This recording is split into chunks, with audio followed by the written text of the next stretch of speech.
Welcome back to Marketing Without Socials for Moms. I'm your host, Andrea Singletary, social media optional business strategist and homeschooling mama of two. This is the podcast for moms in business who are done with building their success around an app and finally make social media optional. Each week, I'll show you how to stay visible, generate leads, and sign your dream clients through long-form content, email marketing, and collaborations. So you'll have a marketing system made for your real life. All right, let's jump into today's episode. Hey, mama. So I wanted to record this episode, and I've talked about this in other episodes, but I have been seeing a lot on Threads, moms who are business owners asking, how are other moms doing it all? How are they cooking, cleaning, getting their kids to and from school, building their businesses, incorporating self-care and, being these present moms and present wives and all these things, like just this laundry list. They want to know, how are we doing it all? And the reality is that we're not. And for those who are trying, they are burnt out and they are tired. I feel like trying to do it all is something that society puts on moms. Like, we are expected to do it all. We're expected to figure it out. We're expected to make it happen. No, God did not call us to run ourselves into the ground. That's not what being a good steward of your family is. It's not. So if we're not supposed to do it all, then what do we do instead? Like, that's the real question, right? Like, what do we do? So I have a 4-part framework that's going to help you with that. It's simplify, outsource, delegate, say no. Those 4 things. And I'm going to break it down and give you examples of each. But I just want to say and to free you up from this, you should not be doing it all. You were not created to do it all. You were not created to be Superwoman. You were not created to carry the weight of the world on your shoulders. That is not what God has for you. That is not what God has called you to do. That is a lie from the enemy. So I just want to shut that down right now because I'm so tired of moms feeling like they need to be doing it all. And when they're not, they feel like they're failing. And you were never created to do it all, mama. You were not. You trying to do it all is how you run yourself into the ground and seriously send yourself to an early grave. Like, I'm being so for real right now because I'm someone who has tried to do it all and has dealt with some health issues from trying to do it all. And we're saying no to that. We want to see our kids grow older and be there for all of those different moments in their lives. And so part of that is making sure we're really taking care of ourselves. We're filling our cup and we're not trying to do it all. We're not trying to be it all to everybody. Okay, so let's get into the first part, simplify.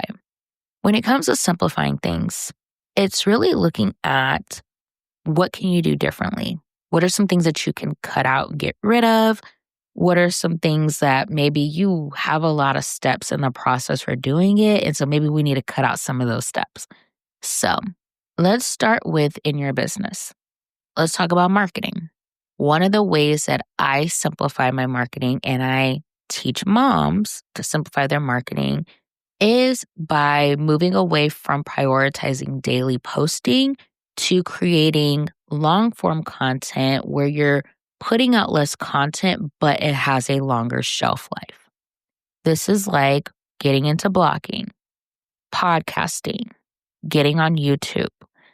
Even I like to call email marketing long-form content. Now, you can't leverage email marketing for visibility. I would pair that with collaboration. So get visible with collaborations and then email marketing to nurture and convert. But you can create these longer pieces of content that last longer. And there's such bigger, juicier pieces of content that you don't need to put it out daily.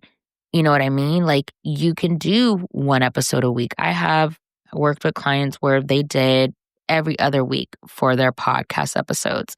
With your email marketing, you can do a weekly email. that's what, 4 to 5 emails a month.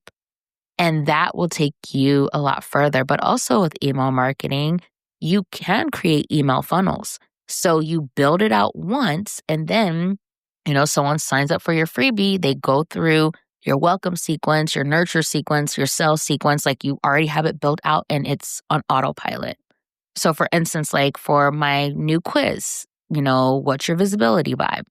I set up the full email sequence ahead of time before I shared about the quiz with the public. So that way, when people take that quiz, they get added to my email list and they go through that email funnel without me having to send them new emails. Like, come on now. Like, that's what I'm talking about. That's simplifying things. It's not requiring me to post daily.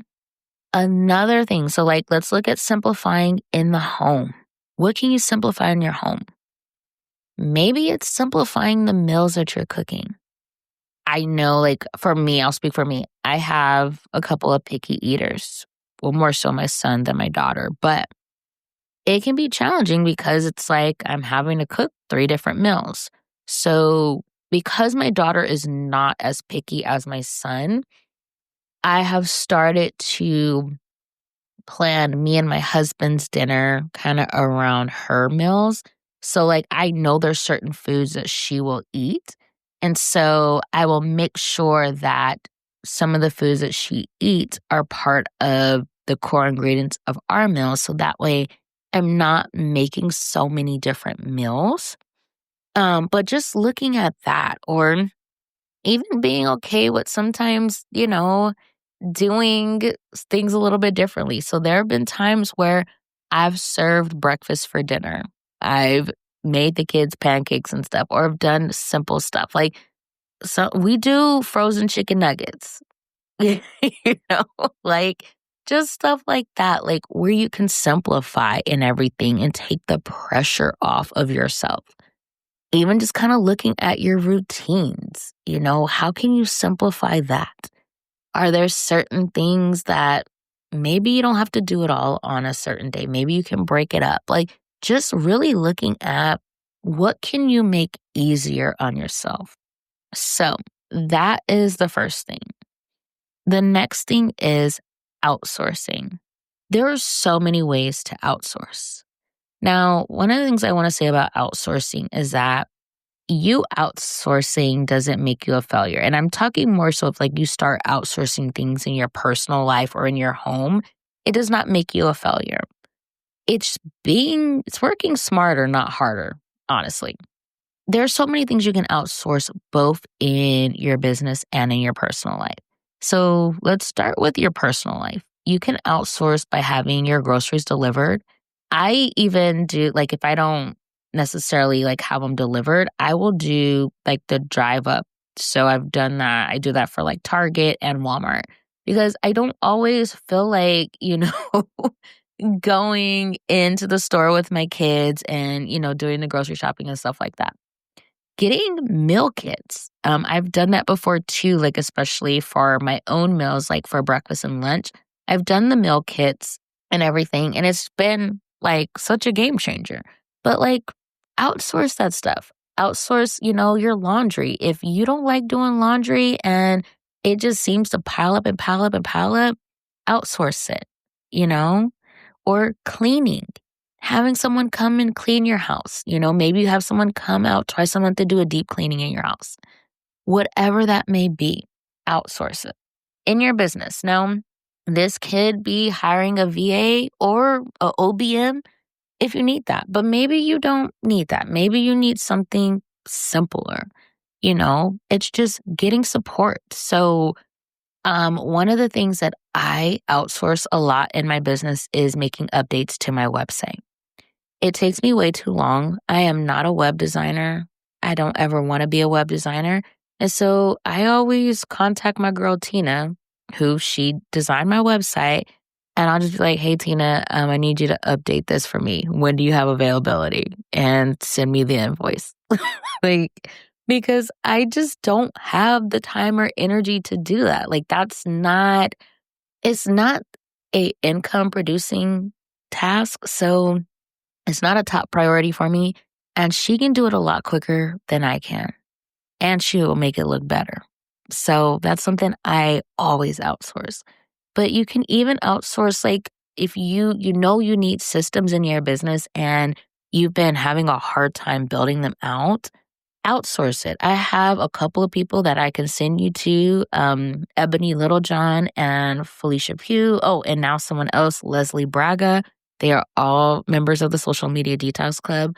They are all phenomenal when it comes to systems and everything. So if you need help with that, just let me know and I will connect you with them. But outsource it. Outsource it, especially if it's something that is like the bane of your existence. It takes you forever to do. Outsource it. Okay, the next thing is delegate. So, this is probably going to be more so in your personal life than your business. If you're already outsourcing, so say you have a VA or OBM or whatever, you should already be delegating to them because you're paying them. So, yeah. But in your personal life, this is huge. Don't try to do everything yourself. One of the things that I had to do was really lean on my husband more. So that meant like in the evenings when he gets home from work, he handles the nighttime routine with the kids. On the weekends, he does more of the day-to-day stuff with the kids. So getting them up, getting them their meals and doing stuff with them on the weekend and stuff like that to give me a break because I'm the primary parent Monday through Friday, and it's a lot.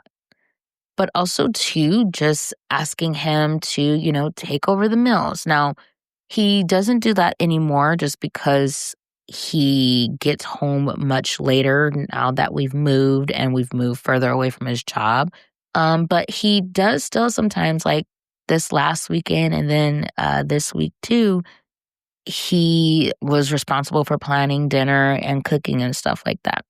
But delegate, lean on your family, whether that's you asking the grandparents or even just getting your kids involved. So, like, I've been, working with my kids and having them, do more. So, like, cleaning up after themselves after they eat. So, putting their dishes in the sink, throwing their trash away, cleaning up.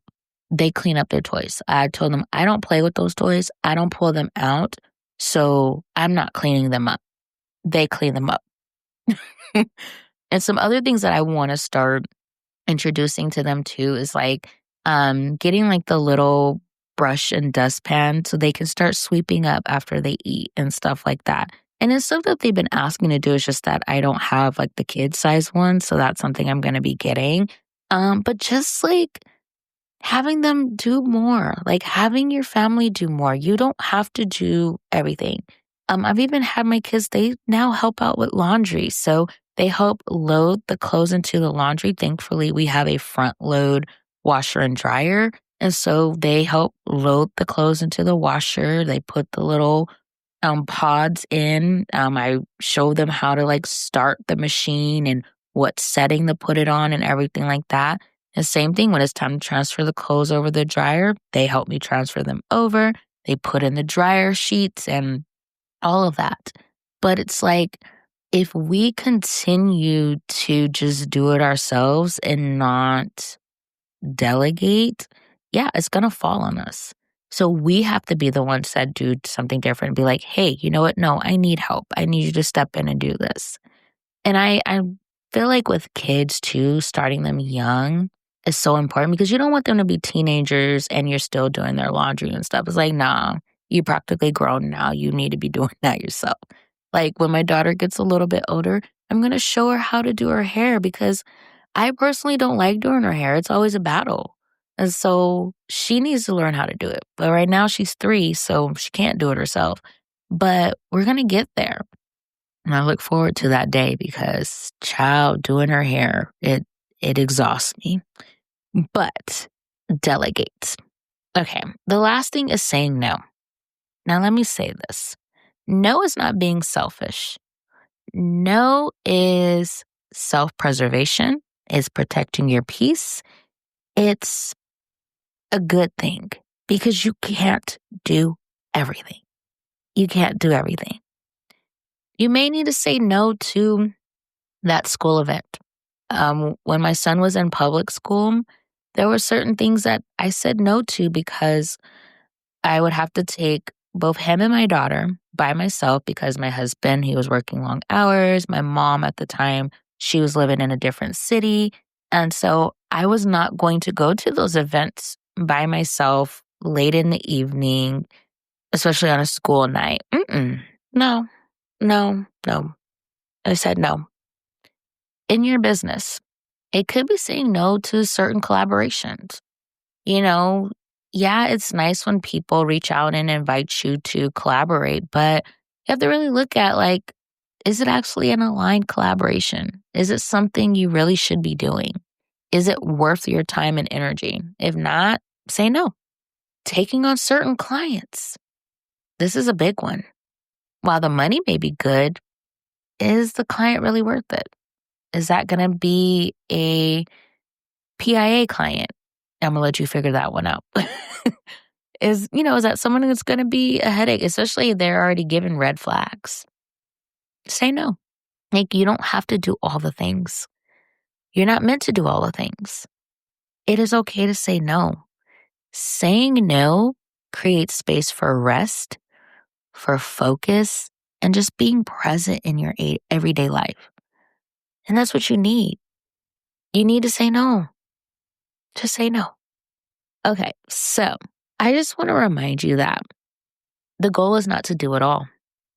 That should never be the expectation. That should not be what we're striving to do. Doing it all doesn't make you a better mom. It doesn't make you a better business owner. It just leads to burnout, overwhelm, stress, and running yourself into the ground. Like, you should not be doing it all. Your focus should be building your business in a way that fits your season of life. Your focus should be being present and enjoying your everyday life.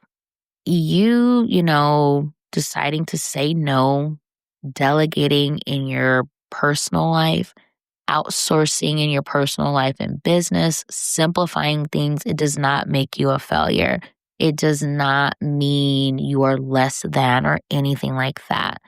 It really just gives you the space you need to grow and to really just enjoy your life and not be overwhelmed, not be stressed, not be burnt out. And we know, when you're overwhelmed and you're burnt out, you lash out.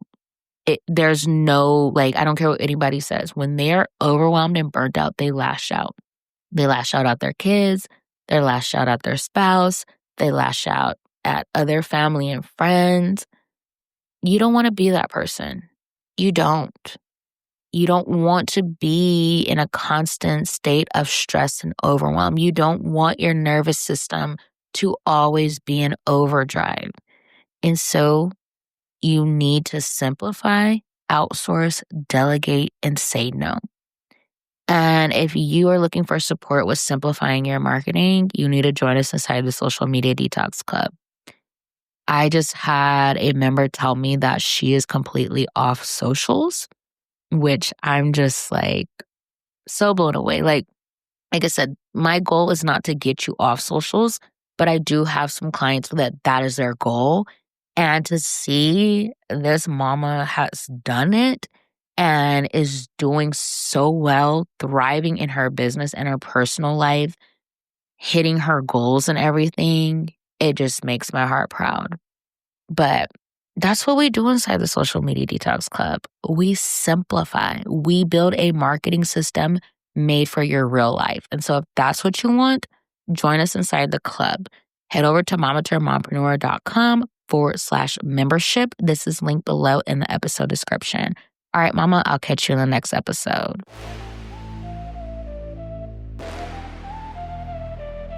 Hey, mama. Thank you so much for taking time out of your busy day to hang with me. I would love to keep the conversation going. So head to mamaturnedmompreneur.com/marketing without socials to join my email community. I share even more tips and strategies for building a business that doesn't rely on social media and one that fits your current season of life, as well as more behind the scenes of mom and business life. All right, mama, that's it for today, but I'll catch up with you again next week.